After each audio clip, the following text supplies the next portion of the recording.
Tone Talks brings to you the racial wealth gap in America, explained in 60 seconds. In America, there are 190 million whites, living in just about 82 million homes, while there are 40 million blacks, living in just over 14 million homes. To truly understand the racial wealth gap, you must look past the income of these families and evaluate household worth. According to demos.org, in total, white American households own 90% of the national wealth. In contrast, black Americans altogether own less than 2.6% of the national wealth, with most of this small sliver being in the hands of black baby boomer retirees. Black working age families are largely invisible nationally in terms of wealth. To give a clearer lens, the bottom 50% of American households control only 1% of the national wealth. And of the total 14 million black households, likely over 10 million black families fall into this bottom group that owns nearly no wealth. The racial wealth gap is real and it's growing. While 10%, or about 8 million white homes, are worth $1.4 million or more, according to Slate.com, when you deduct the family car, 50% of African American homes, or over 7 million black families, are worth no more than $1,700. Subscribe to learn more at tonetalks.org.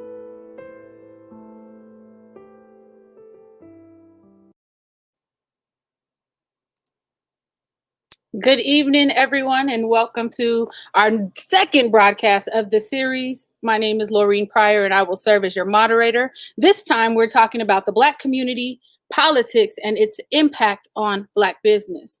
As you saw, we're going to incorporate the racial wealth gap and how that kind of impacts our access to capital. So, without further ado, let me introduce you to my guest. If you would, please welcome Miss Kula Koenig. Go ahead. Hello. That's right. Invite them to the party. Tell them who you are and where you're coming from, where you're representing from. All right. I'm representing North Highlands Foothill Farms. That's right. Unincorporated Sac County. That's right. Kula Koenig. I'm the president of BWAPA Sacramento, Black Women Organized for Political Action. I'm also the founder of the Social Justice Politicor to crowdsource politics. And happy to be here, Lorraine. Fantastic. Thank you for coming. I always enjoy our little powwows, and we're going to add to our party. We're going to welcome next Dr. Flo. Go ahead and introduce yourself, lady. Hi, I'm Flo Kofer. I live in the neighborhood nobody knows about called Talek Village, which is basically just Stockton and Fruit Ridge. But they decide to, rename and rebrand themselves at some point, and nobody knows the name. And yeah, I'm just really glad to be here. I'm a non-native Sacramentan, but I rep hard for Sac. Been here about a decade, and yeah, thanks for having me. Thank you for coming to my party. We're going to get it cracking in just a moment. But before we do, let's add the last ingredient to our volatile mix today. Let's welcome Miss Shannon. Hi, everybody. We got to give Shannon some props because Shannon came on and she came through with the lipstick today. So I just come through lipstick, for my public. Go ahead and introduce yourself and tell everybody, kind of where you're coming from. I'm Shannon McKinley, and I am the chair of the California Capital Black Staff Association. I'm on the board of Black Youth Leadership Project. I work in politics, in policy, and I live in Sac County. I call it Rosemont adjacent. It's not really Rosemont. Rosemont adjacent, okay. I'm from the Bay Area, born and raised. Oh, fantastic. Well, I would love to welcome you ladies to the party today because we're going to get into some things that people don't really like to talk about unless they agree about it, right? Politics. Politics is a real divisive issue in our community. If somebody doesn't believe the way that you believe, sometimes that can cause hurt feelings and names start flying and, people get really, really crazy around politics. So before we get started, let me just say a couple things. We don't all agree on everything. We won't all agree on everything, but there is a sisterhood that is not going to be broken just because we disagree on this issue or that one. Also, our comments are our own. We do not speak for any one group, any one person. We are complete individuals with full agency. And so what we talk about is our opinion and our opinion alone. So without further ado, let's jump into it, ladies. So we were talking about the racial wealth gap, and we know that there are historical implications. So Shannon, I'm gonna throw it to you. Can you kind of give us kind of just the broad spectrum of why the racial wealth gap is where it is today, and put that in context for us? Oh, I think it starts out as, you know, in America, that a whole group of people were brought over here against their will and forced to give free labor for 400 years. You know, that's weaved into the American fabric. That is part of our history. And that's 400 years that Black people in this country are starting from behind. So all the systems that were built to keep that oppression and, you know, system of slavery in place have not been torn down. They continued after the Civil War with Jim Crow laws, and it was government sanctioned. If you look at housing, for example, which is a huge issue in California, housing is very expensive. But, you know, if The Color of Law, book by Richard Rothstein, you know, kind of breaks down how, you know, after World War II, when all these families and soldiers were getting help from the government, Black people were specifically locked out of these programs with government-backed mortgages, which helped lower the initial amount of money you needed to get in a house. Black people were forbidden by law from accessing that. They created zoning to keep Black people out of single-family homes. They had racial covenants that kept a white person who wanted to sell to a Black family from doing that. And in some cases, when they did it anyway, the Black family was forced out in court. So the state, the government has supported this system of racism, and Black people, no matter how many, you know, people who make it as a society, as a system, we still have a boot on our neck. And, you know, one person making it does not, you know, that water doesn't raise all our boats. Right. In addition to employment discrimination, in addition to all the barriers you have to want to start your own business, you know what I mean? Lack of access to capital, still discrimination in renting commercial properties, you know, lack of education about how to even get there, how to even start a business. So there's just been so many barriers and so many of the systems that we have to struggle through. Education system, you know, like I said, housing discrimination, healthcare, all of that is part of this government sanctioned discrimination and systemic racism that we have to fight through, that put us behind 400 years and keeps us behind now. Yep. Right. And so I see your head nodding. You want to add on to that? Absolutely. I mean, everything that Shannon just said, and then thinking also about the way that networks work, right? So, you know, this is how institutional racism works. It says to you, these are the people you can be around. These are the places you can go to school. These are, you know, the ways that your life is structured. And then your networks, you know, there's a saying that your networks determine your net worth, which, you know, I'm not a big fan of capitalism, so that's probably going to come out a lot here. But the bottom line becomes that when you're in a position where you have to, you know, ask for, you know, loans to start your business, people to support your business, et cetera, you are tapping into a network that often has less money, right? Because of all the things that Shannon already laid out. So it impacts your ability to be able to do things, right? And so I think a lot about this story that Melody Hobson told, and she is with Ariel Investments, and she told this really interesting story about having the daughter of one of her investors interning with them at Ariel, and they were having a conversation about Black wealth gap. And Ariel is a Black-owned investment firm that's, I think, based out of Chicago. And they were having this conversation, and the woman, she's probably in her early 20s, and she said, "Wait, you loan money to your family and parents?" And all of the Black people in the room were like, "Yes, we have way more money than our parents, and of course we help them out. Like, what else would we do?" She was like, "I couldn't imagine the idea that my parents might be relying on me," right? And that is far too often the case for us, because, you know, for those who end up having some money, you're trying to support the people around you. And so it doesn't go as far either. There's not as much of it. And we already know about that, you know, the pay gap in terms of what we make. So even those who think they're making it often don't make as much as their white peers, and certainly not their white disappears. So all those things kind of come together, the history of it. I mean, if we had been able to keep the money when we were sharecropping because we had gotten 40 acres and a mule, we wouldn't have had it sharecropped. And over generations, this money could have been built up. If redlining hadn't happened, we could have also gotten out of the service and been able to, to purchase homes during that time between 1934 and 1968, right? Like all of those things would have built on themselves. And so those gaps, every time there was an opportunity for them to close, they didn't. And they exacerbated those gaps, right? Because if you look at the book, The Color of Money, Black Bank said the racial wealth gap, we were trying to be self-sustaining. We were trying to build our neighborhoods. We were trying to invest our money, and it was taken from us. So Tulsa, right, exactly. Rosewood. It's one of them, right? There was there were a bunch, yeah.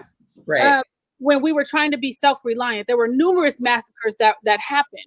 And so when people start to talk about the racial wealth gap in the context that Black people need to do more, we need more education, we need, more, we need to support Black business more, we need more financial literacy. How do you get financial literacy without finances? Let's exactly. Don't do that. And how do you run a competitive business if you can't charge the lower prices because you need the money? Like that's the kind of stuff that I think we don't always get into. The bank gave you a loan with a high ass interest rate because you were Black. Exactly. House business. Yeah. Right. And so because your business is in a Black neighborhood. Okay. Shannon said something about Black neighborhoods, and you said what, Dr. Flo?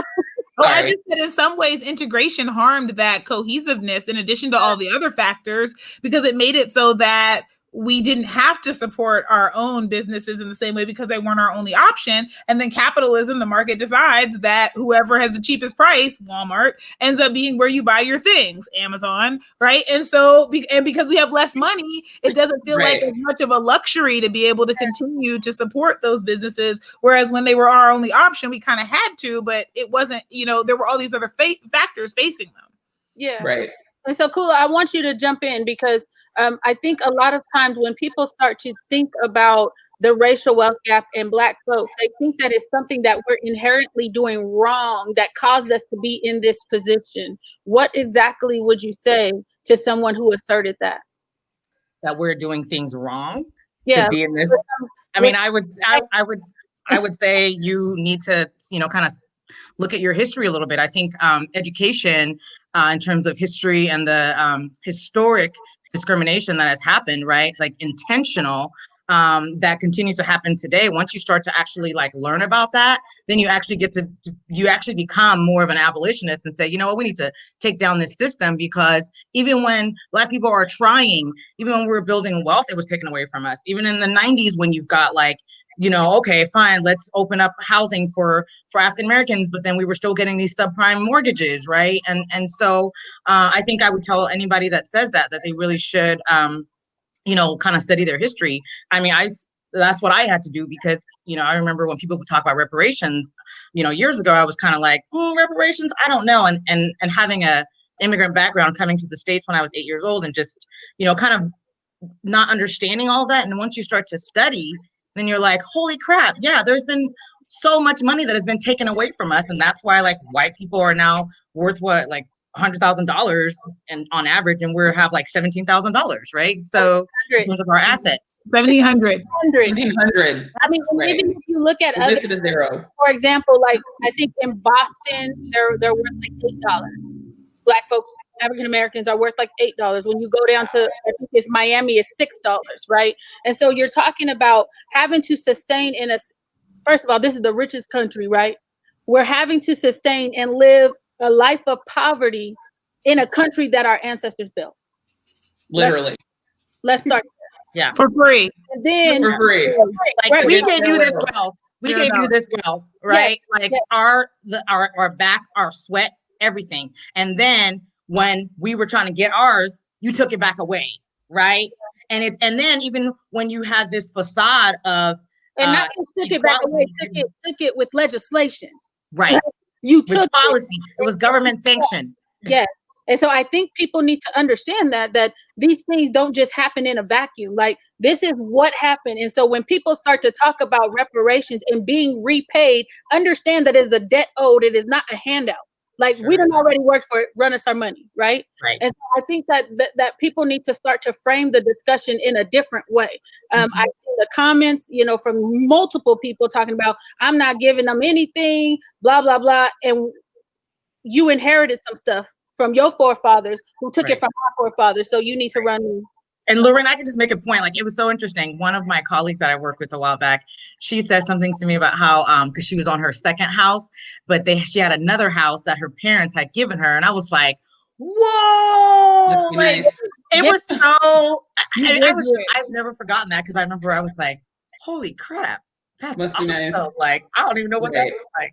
To get a house without a mortgage, then I can afford to invest. Yeah. What a concept. Rent it out, right? And buy it. And so, like, when we're talking about this stuff, I mean, I could tell, y'all probably could tell I'm getting hot under the collar. Shout out to my ADOS family out there that's working on actually advocating specifically and on our square for reparations. But I think that we have to understand the connection between civic engagement and getting the things that we need from these political people who are running for our votes, right? And I think that in order to get what we need, we have to be at the table and not simply on the menu.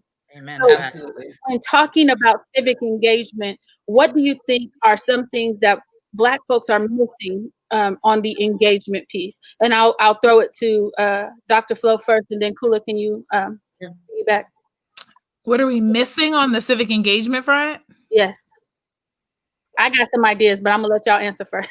Yeah, I was gonna say, I don't even know if it's so much that we're missing. I think it's that, I think we're a highly engaged group given what we've been through, because there also is this, it would be a very righteous way to be able to, like, forget all y'all. We've done our due, and you fought us so hard not to be engaged, right? And so the idea that, we, especially seeing as how I'm talking to, 3 Black women, that we are one of the most, politically engaged groups in the country in terms of demographics.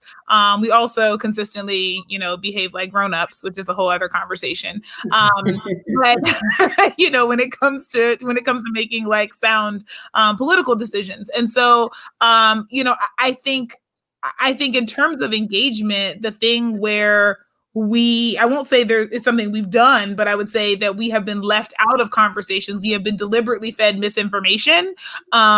We have been, for example, those who, previously were incarcerated have been told we can't vote. We have been, fed this lie that our votes don't actually matter. We have been, told that voting is all that we need to do, right? And that seems to be the only time folks show up to engage us, right? And so I think there are a lot of things that play into that, because true engagement happens 365 days a year, and is a constant relation. It's a relationship. That's what engagement is.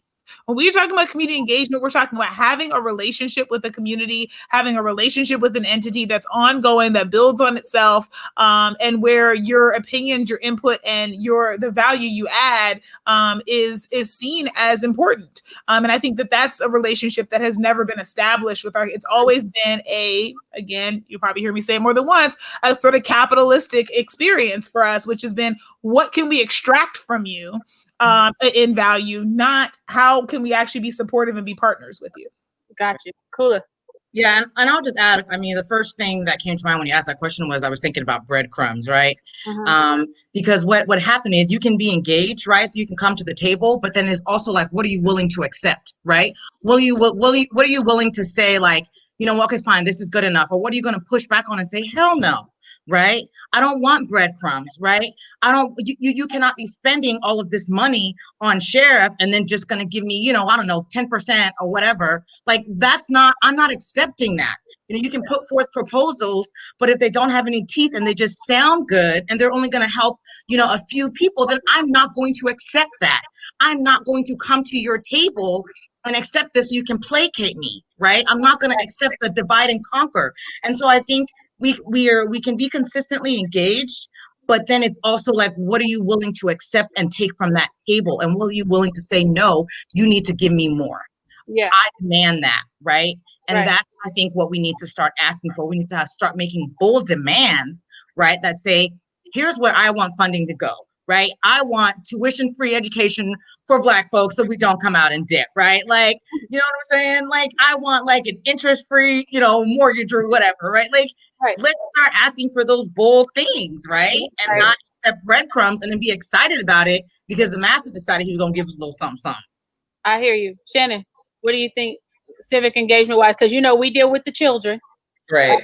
We deal with the kids, and we're trying to get them started earlier. So what would you say in terms of that civic engagement and the piece that you think we're missing out on? Well, I think, I agree with Flo and Kula that, it's engagement 365 days a year. And I think some folks, when we don't kind of get what we want, or we don't feel that our demands are being heard, we check out and we're like, we're just not going to vote. Yeah. That's a strategy that they want you not to vote. They want to disenfranchise you, because if you don't vote and you're not engaged and you don't understand the process and you don't know when to engage, for example, when something's coming up in city council or in the legislature or at the county, when to leverage your power and your pressure, the pressure of the community, then you're never going to be at the table. And the table is our table. I'm not asking for a seat. I'm coming to my seat, and you're going to listen to me. And that's where voting comes in, because if you don't, then I'm going to hold you accountable. People always talk about term limits and like for Congress and stuff. I'm like, we do have term limits. It's called an election.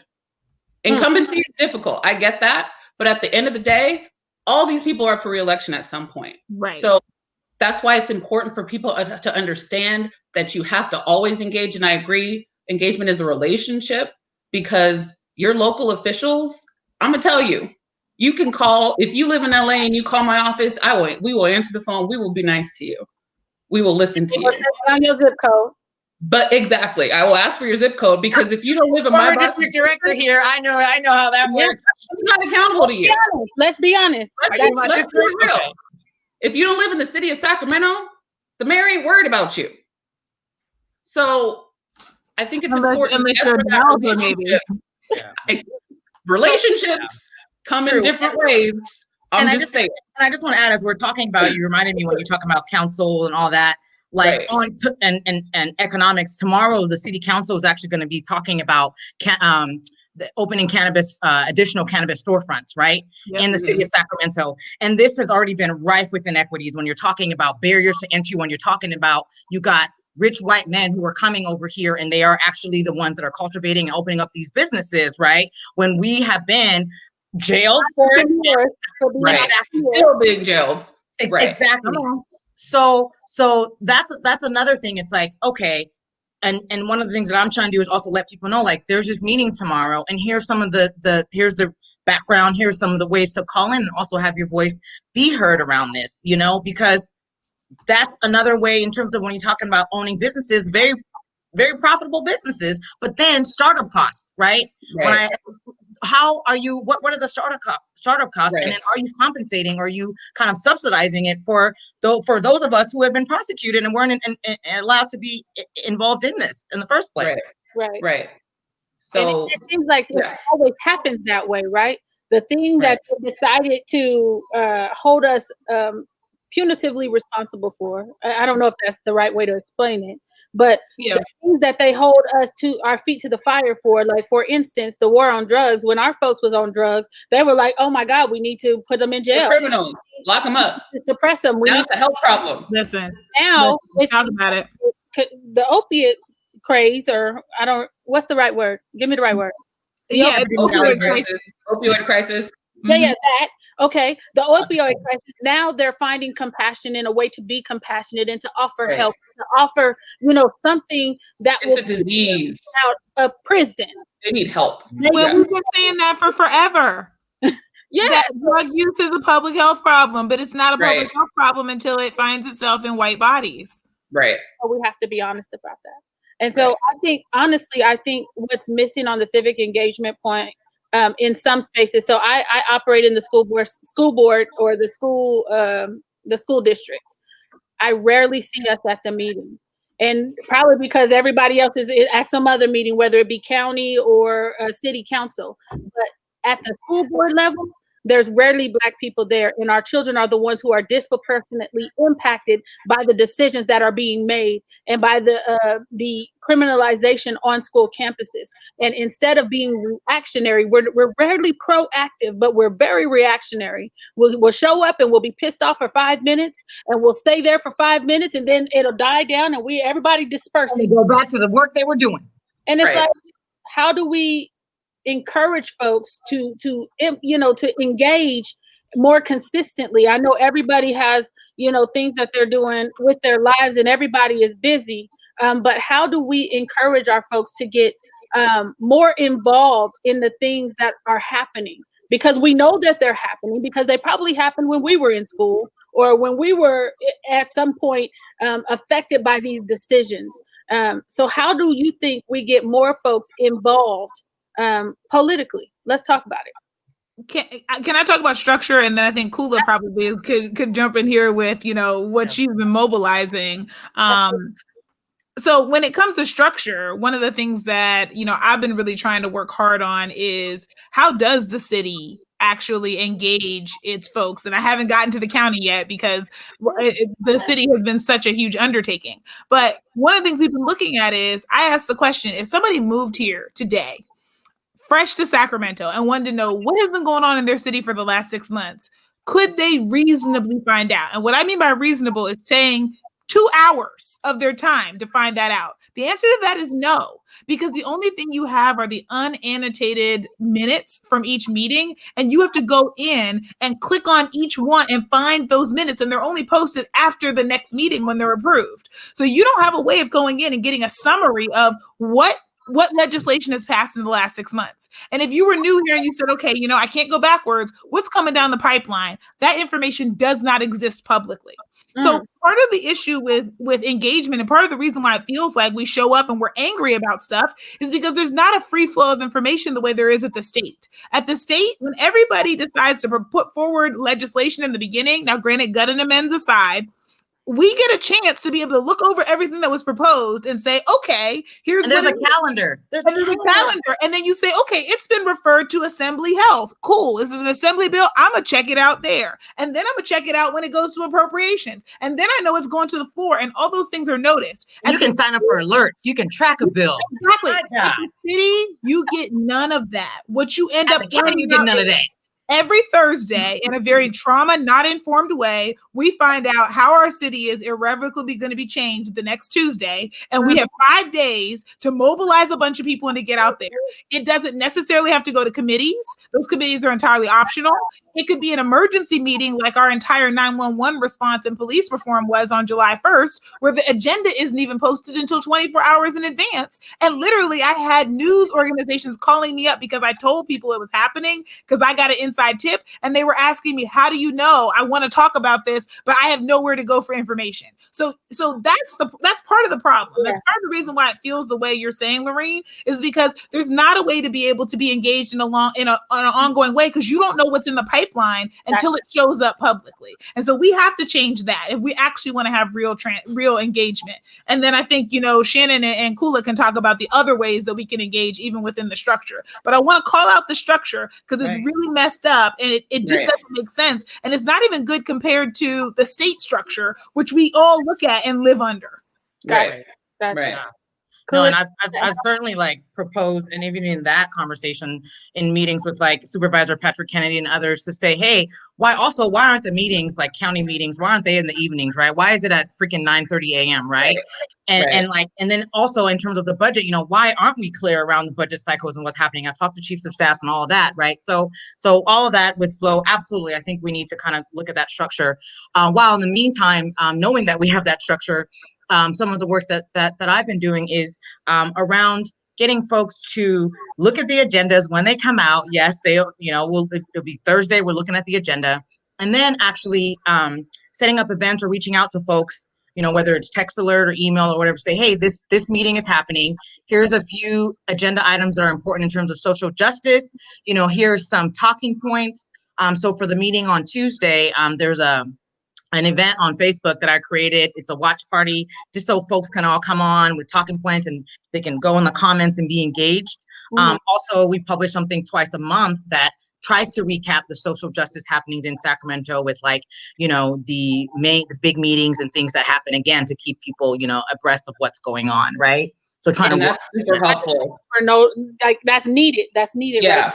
And it's super helpful because, I pay attention to what's going on at the state level a lot, but a lot of the local stuff is lost on me. So I signed up for your newsletter, Kula, and I was like fascinated. I'm like, my inner government nerd was like, yes, but I wouldn't have known had I not read it. So I think tools like that are super valuable.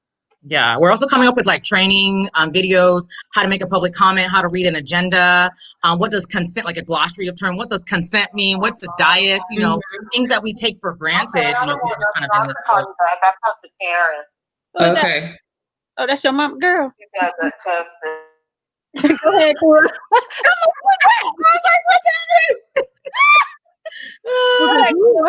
So the glossary of terms, go.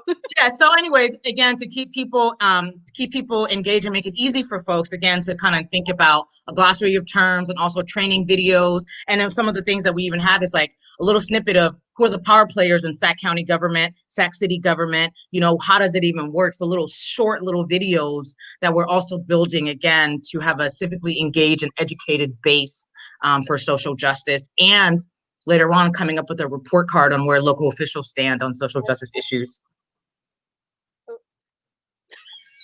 Coming back. Yeah, she's coming back. She's coming back. Sorry, have a whole side conversation. It's all good. So we're going to keep it moving. So as folks are watching, if you have any type of questions, you have any comments, please make sure you type them into either YouTube or Facebook, and we will get to them. So I want to move on because, we're in election season. Black people are not a monolith, and we're not going to agree on everything. So let's go over a couple things. So what propositions are raising red flags for you guys? Let's start there. Raising red flags are just important to mention. It ain't no red flags, but Prop 16 is definitely on my mind, spirit, and heart. And I want to make sure we do right, and the ghost of Ward Connerly can finally be put to death. Girl, right. Wait, is he dead? I mean, he's still alive. He's still alive, but his bill should not be. Yeah. We need to end that madness right now. Yeah.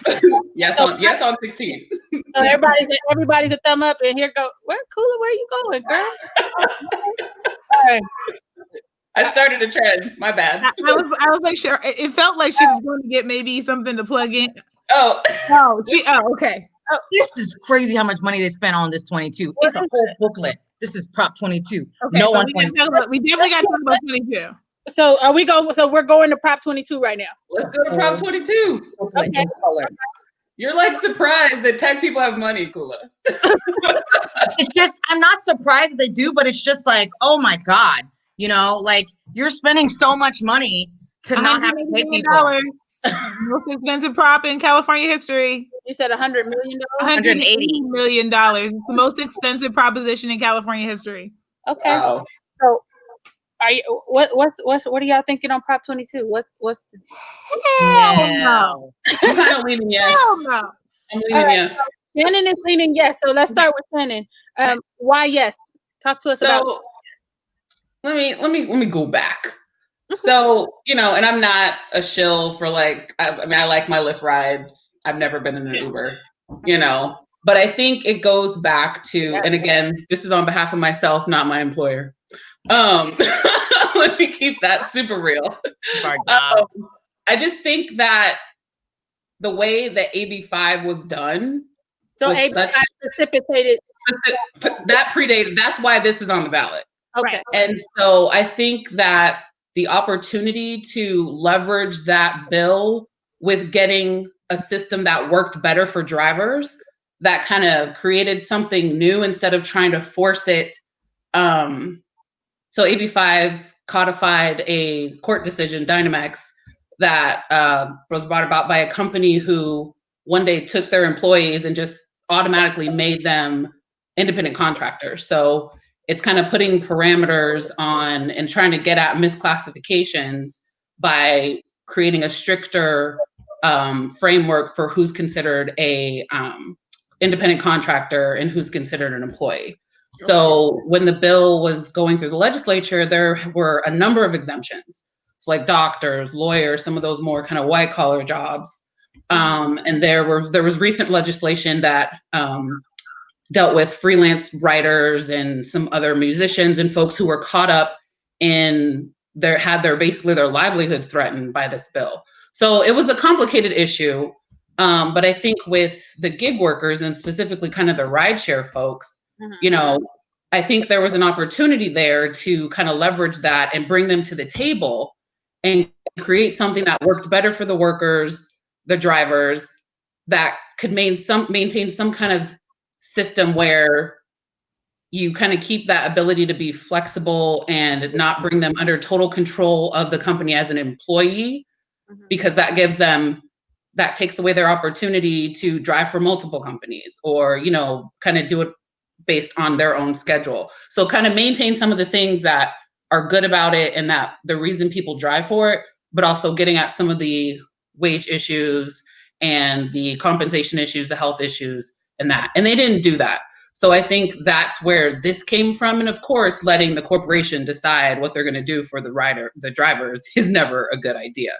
But I feel like I'm concerned about the people who will lose opportunities, because the assumption is that they'll just comply and they're not going to shut down or completely change how it works and nobody's going to lose an opportunity. And I don't believe that. So I have concerns. I think we were talking about this before, like the super duper threshold, I think sets a bad precedent for the legislature. But also I get it because there's 2/3 Dems right now and they're probably concerned that it'll just get overturned. So my concern is about the loss of the opportunity.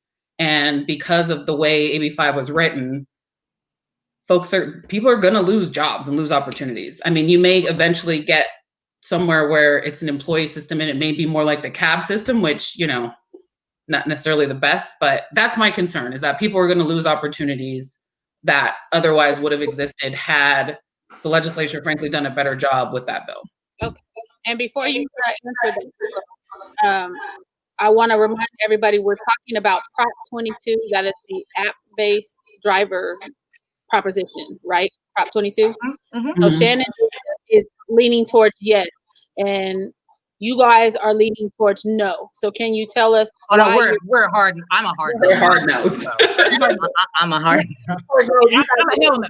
Okay. They're a hell no. Okay, got it. So Go, convince me. So I'm a hell no in part because I think the 7/8 part, it's only taking a 2/3 vote to overturn the ban on explain that for the non-policy folks, please. I just want to. And I will. So what that means is that you have to get 35 votes in the Senate and 70 votes in the Assembly in order to make any changes or overturn this.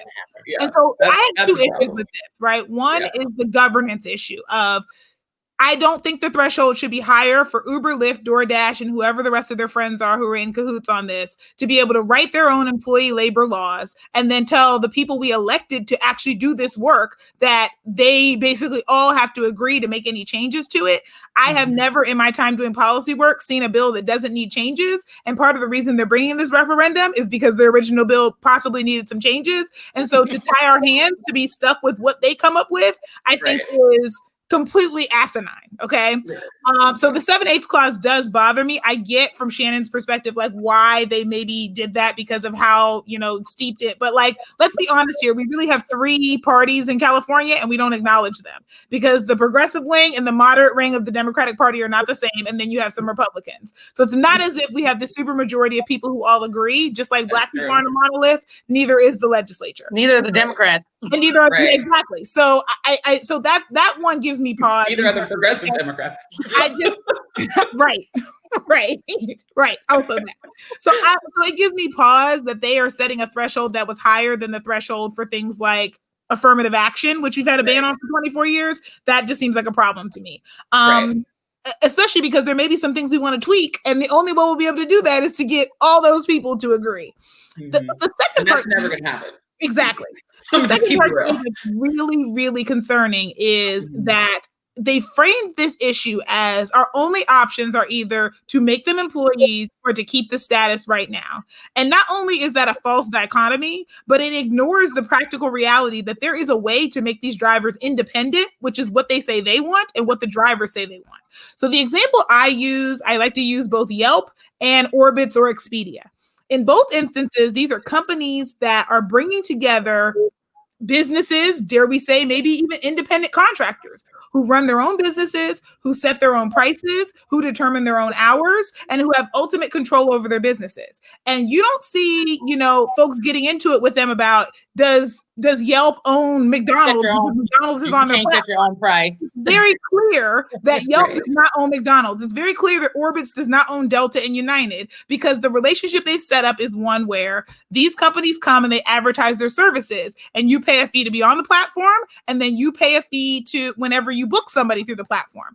Right. Uber, Lyft, DoorDash, and everyone else could set the exact same thing up. The reason they won't is because they feel they'll make less money. So what they're doing right now is they are calling them independent contractors, treating them like employees, and then not offering employee benefits. And they have an option to actually make them independent. They don't want to take that option. So they want to convince all of us that the only option is what we're doing right now, or making them employees where they get underpaid because of the nature of their business. And that's simply not true. And so for the disingenuous way that they framed this argument, I also think they deserve to get a no on this. I think they should be brought back to the table. But the other thing that doesn't concern me as much is that California is the 5th largest economy in the world. If you want to pack your bags and go home, trust and believe there are lots of smart people who will be willing to fill in that void in the state of California and make sure that there is a rideshare platform here with all these drivers. Trust and believe, because I'll promise you this, if they leave, I'll do it. I'll start a new platform if they were, because make that money, Black wealth. Count their money. No, stupid to count my money. Okay, I got Black wealth. Because everywhere they've left, like places in Texas and whatever else, have actually come up with more humane models to be able to do this. And so I'm actually heartened by when they've pulled out, because I almost want to say, you promise you're gonna leave, please. And how many times have I've been in like a Lyft, because I also own Uber, but where the driver will be like, hey, are you in town for a while? You want me to just drive you around? Here's my number. Don't use the app. You know what I'm saying? Because I want to get that fund. So that happens, right? But also, I just want to add, we're talking about things being transactional and money and all that. I also want to be clear.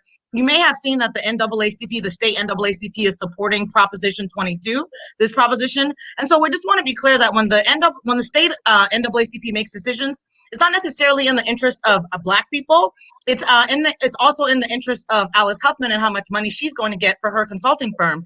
And so I just want to be very clear about that. So when you're looking at Prop 23, Prop 22, Prop 23, Prop 24, basically do the opposite of what the state NAACP said. I just want to say that. And she has taken the side of Big Pharma. She's taken the side of Big Tobacco. She is known for taking the side of whoever's willing to pay her to run these propositions. And she, of course, gets to put on the proposition to build her own Black wealth. NAACP president, because that's factually true. And because she doesn't take those until the NAACP takes their position on it. But somehow the NAACP always ends up on a really perplexing side of these issues, given who the NAACP's supposed interests are. So it can make sense, as Flo would say. I'm confused. Well, make it make sense. I'm confused. All right. So that's a yes for Shannon and a no for you all. I'm still thinking. I listened to my sisters. Flo and Kula made some good points. Okay. So you're gonna take them back to the jury room to deliberate. Think about. I think. Okay. I'm a thinker. Yes, she is. And I get it. I do think AB5 needs some changes, and I think that and all of that. And I want us to be able to do that. And what I'm concerned is that passing this makes it so that there won't be any change, at least not for the Lyft and Uber and DoorDash folks. Right. And we'll only be left having to be able to clean this up for the folks who didn't end up in their elite party of setting out what the labor laws are going to be by paying $180 million for it. So I hope y'all know. Yeah, bring them back to the table. Let's do it. Let's let folks like Shannon, who actually can think this through, come up with some better policy than what these folks came up with. I agree. Shannon for president. Because Shannon is smart. Legislature. I'm just a staffer. So please, chief of staff. Staffers are She's already like, I'm like, did you define the words for the people, please, Mrs. McKinley? right. Staffers are where the work happens, and anybody who tells you otherwise is a lying fool. Right. So if anyone who's watching right now, if you have a question on one of the propositions, if you're confused about something, if you want some more arguments on one side or the other, if you could go ahead and type those into the chats, we will take care of that. It says can somebody put in the voter guide link Yes. also? Because we have all of that in there too. Flo, I would just say real quick, another proposition that has been on my mind, and just because it shocked me as I was reading about it, it's Proposition 24. That's the quote unquote privacy one. It lies. Candy will tell you lies, the lies, the lies. It's funded by billionaire. The lies. So basically what Prop 24 is trying to say is that, okay, you're going to get increased, privacy and control of your data, when you go on the website. Lies. If there's no, you go on the website, you control all to it. tracking you. Anyway, the reason why it is a lie, it is because what's actually going to happen is you're going to have to pay to actually not have to share your data with those companies, right? So it's going to be a pay to play scheme or to protect your privacy, right? So that's going to happen. And then also what they did is they're taking consumer privacy protection away from the Department of Justice and putting it into a separate commission, right? That who knows who they're going to appoint on that commission. The budget for that commission is only $5 million when we have about 40 million people here and so many tech companies, right? So basically that commission is just going to let tech companies run roughshod. But more importantly, too, if you see who's actually funded the campaign, it's a guy who did like a dating app and this real estate guru. $1 millionaire. Exactly. It's just one person, right? And again, Alice Huffman is supporting it. So there you go. Vote no. Right. And the fact that there aren't any tech companies opposed to it, that's a huge red flag. Right. Because they're getting what they want. They're like, oh, really? Like, actually, that was the main point. I'm thinking about it. Why would, you're reading it, you're like, why aren't any tech companies opposing this bill that's supposed to be giving they're getting what they want. Privacy? Yeah. Because they're going to get what they want. And the legislature actually just passed a privacy bill that literally just took effect. So we got to make, like, going back to what Flo said, it's right. It's better to leave this in the hands of the legislature. And I also think that bill has some like super crazy threshold in it. So you can't change it. So, again, the legislature is trying to do this privacy work, but this same person who tried a ballot measure last cycle, and that's what kind of got CCPA pushed through, is the same person who's funding this. So vote no on that, because it's one shady. Person. One billionaire. Right. Trying to decide tech policy in California. Yep. Okay. And then just really quickly before we move on to the local measures, really quick, what are you guys thinking about Prop 25? Oh, 25. Okay. I was going to say 23. I was going to have you talk about 20. Yeah. Okay. Oh, what was 23? 23 is the dialysis centers. And I just felt like as 4 Black women, we probably should, chat about that one. Okay. Sorry. Let's go there. So this is another one that the NAACP has tried to kill now twice. The first time was in 2018, and it was so there's something called a medical loss ratio. It's basically saying that 80% of your health insurance premium has to be spent on actual health services. And if it's not, then you get a refund. And so that very first year after the Affordable Care Act passed, some people actually got a refund in the mail because their insurance companies weren't doing that. Well, unfortunately, dialysis is carved out of the medical loss ratio. So while all of your other services are considered, it is not. And so DaVita and Fresenius are the 2 really big dialysis companies, and they make a lot of money because they don't have a cap on the amount of revenue they're allowed to make. And one of the ways that they kind of get around this is because the regulations around them are so different from other health services. So they are allowed to have, techs that, provide the services. They don't have to be licensed medical professionals, nurses, or physicians. And so it's really caused challenges because, people who experience dialysis are people who have end-stage renal disease. These are people who are pretty sick, often have diabetes or other cardiovascular diseases that cause their kidneys to no longer function. And they have to go in 3 to 4 times a week to be able to have their blood clean, doing the job that their kidneys would do in order to stay alive. So these dialysis centers need to be close to people's homes and accessible because this is a procedure that takes, at least a couple of hours for many people to do, and they have to do it multiple times a week. And so rightly so, these people who are obviously very sick want these places to stay open. And so every time some legislation comes along, Davida and Fresenius say, if you pass this, we're going to have to shut down. But instead, what they're doing right now is, if you get sick while you're there, they don't have the appropriate medical staff on site to be able to deal with things like infections or whatever else. So they call 911. And then an ambulance comes and picks you up, and you're stuck with the ambulance cost and the inpatient hospital visit, instead of being able to handle what should be routine because you have end-stage renal disease. They know you weren't that healthy in the first place.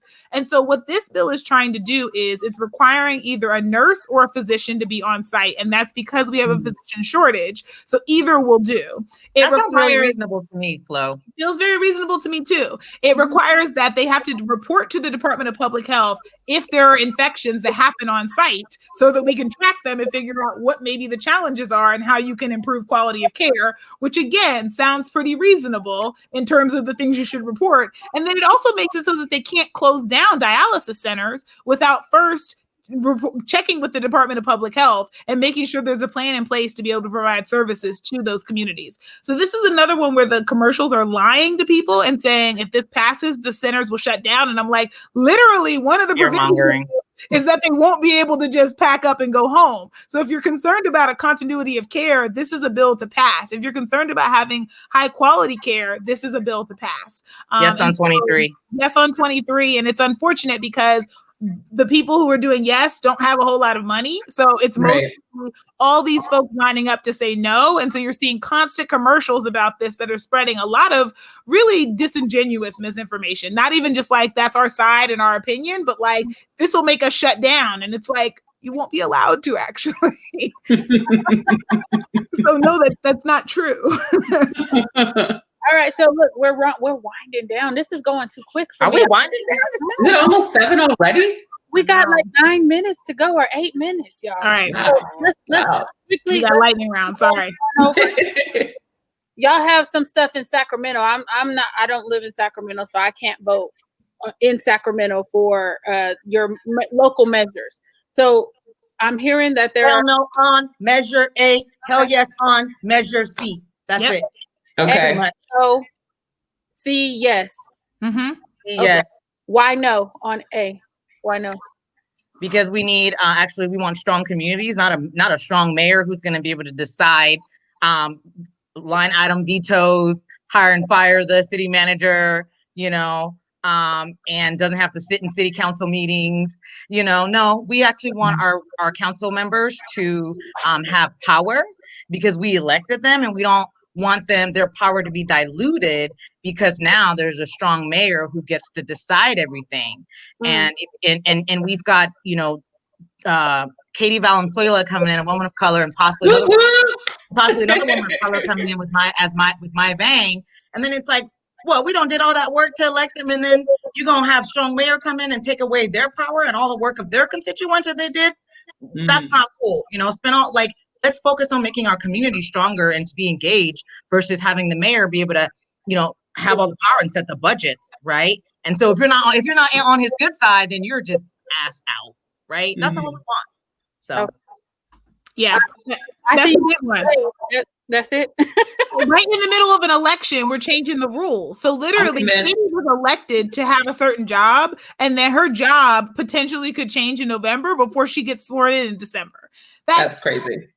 That just makes no sense. And it feels a lot like just taking the ball and going home because you can't get your way. Demographics and the political nature of the body is changing. Right. Because they would be more progressive, and they would he hasn't supported any of them, right? So he obviously supported Steve Hansen, and he's support Les Simmons. And so he's not supporting those other folks because he feels like they're not going to be there to, kind of give him the alley-oop to what he wants to do, right? They're gonna fight him on it, but that's what we want. We elect people, we want discourse. We don't want yes people on the council, right? So and he's hella disrespectful because he tied Measure A to some equity measures that aren't even binding. That he basically met with Black women and asked us our opinion, and then took our ideas that weren't even fully formed yet and put it in Measure A without even telling us that he was doing Measure A. So he used us. Listen, it's even worse than that because the first draft of this said, due to the death of George Floyd. First of all, okay. First of all, and thankfully, I think it might have been Angelique Ashby who said, "I think you need to revise this intro." But the first draft was basically like this was his reckoning with how racist the country is and how we need a new day in Sacramento. First of all, that's a bold-faced lie because you done got thirsty.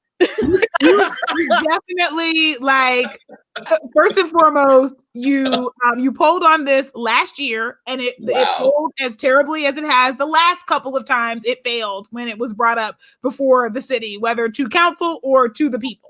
So that's first things. But then all of the equity proposals that Kula just mentioned, when they were added in, suddenly he could get himself over the 50% threshold for polling. So that's the direction he went. And so when we all came to him and said, look, you need to take the equity proposals out. We had several hundred people sign up and say, look, we'll make a decision on strong mayor and we'll make a decision on the equity proposals, but they don't need to be strange. Don't hold them hostage. Don't hold them hostage. Right. And he decided no, because the only way he could possibly even remotely think about getting strong mayor is if it was tied to this stuff that is far more popular, some of which were fully fleshed out proposals like participatory budgeting. Which came from the Measure U committee. And then other ones were ideas that need more, that first of all need teeth. Like we'll do an equity analysis and then we had 3 meetings when we talked about it. And next thing we know, they're in a measure. And he didn't even tell us. Disrespectful AF. Don't have an ethics commission and have them present official findings to the council, and then you find out you're acting unethically, and it's like, well, that was fun, guys. Let's all go home. Like, no, you have to act on these. Like, there needs to be some sort of recourse for being unethical, for not engaging in equity practices. Like, that shouldn't just be something that comes along. And then the $40 million, which is supposed to be the promise of Measure U, actually, it doesn't involve any new spending. So they'll be able to take the current youth parks and community enrichment budget is more than $10 million. So they'll be able to say, yep, we spent $10 million on youth. And then the rest of it is inclusive economic development, but they don't have a definition for that. And I have heard the mayor and seen him write on his own blog about how youth pop-ups is economic development. So by that definition, anything he does that he considers to be something about the community, he'll count as inclusive economic development, and there won't actually be new dollars. There's a way to do this. It's not this way.